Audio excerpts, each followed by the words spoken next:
What up, you guys? Mr. Mooney1235 here again, here for a new album review. Lindsey Stirling's debut album, self-titled. Lindsey Stirling is somewhat of an internet celebrity now. Her violin music has gone pretty much viral on YouTube, and she also tours the country and has been on America's Got Talent, I believe. Lindsey Stirling is an expert violinist, and she has a very unique way of presenting her music with a backdrop of electronic and dubstep music. Her birthday is today too, which I think is a pretty good reason to do this album review. Her debut album is already out on iTunes, and you can pre-order a physical copy of the album down below. I haven't seen many people talking about this, but I can see how some people could compare Lindsey's music to that of Bond, because both of them have like a similar style of playing violins and stuff like that over electronic music. Though Lindsey Stirling has a different way than Bond does in that she uses dubstep beats, and Bond has never done that. And also, Bond is a quartet. Bond has 4 members. Lindsey is just doing all the violin work by herself on this thing. So there is a difference between the two, even though like when you listen to their albums you might be able to hear some noticeable similarities. On this album, Lindsey really listened to her fans.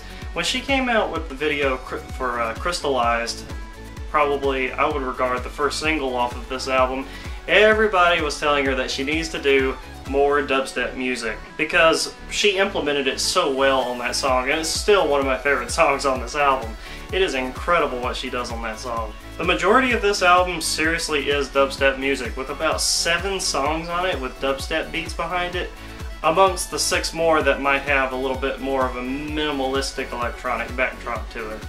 There are some really sick beats on this album. Lindsey's producer for the backdrop is just, man, that guy is good. She also has a really good way of making not all of her songs sound the same.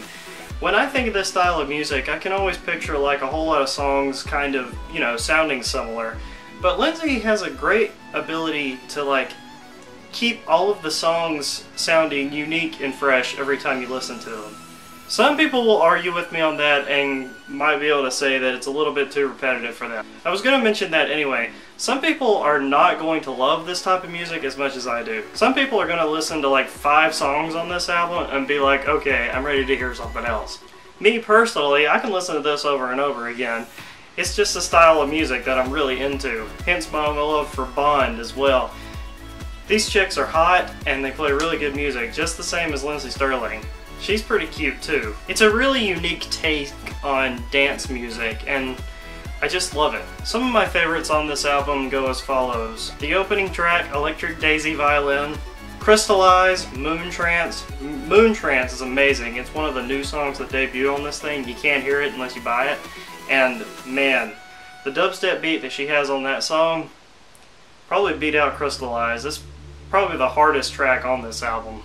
Transcendence, Elements, Shadows, and Spontaneous Me. Those probably round out my favorites on the album. A lot of them already have their own music video and were released on numerous EPs that Lindsey had before this album came out.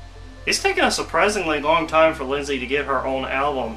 Before this, she was just releasing EP after EP of new songs. She's also done some fantastic melodies. Her Zelda melody, Phantom of the Opera melody, and Lord of the Rings melody are probably my favorites. None of them are featured on this album, but you can check them out on Lindsey's YouTube page. The only complaint that I have with this album though is sometimes some of the songs just seem to end. Like, it'll be like really intense and fast and stuff like that, and then it will just stop. It seems like some of the endings weren't thought out as well. It's a very, very, very tiny complaint, and one that I shouldn't probably even mention, because it doesn't really matter that much. It's a great collection of songs, new and old. It's just perfect for anybody who's just now getting into Lindsey Stirling, or somebody who's been listening to her EPs for a while and want to hear some new material from her. So I think it was a really smart move. It's kind of like a best of Lindsey Stirling featuring 6 new songs of her original work. I highly, highly, highly suggest that you check out this album. You're going to be missing out on something really special if you don't check this out. I mean, I can understand if you don't like this type of music or if you think it's too repetitive, but I love it. So it gets a stamp of recommendation for me. A solid 9 out of 10 and probably one of my favorite albums of this year. I'll see you guys soon. Mr. Mooney1235 out.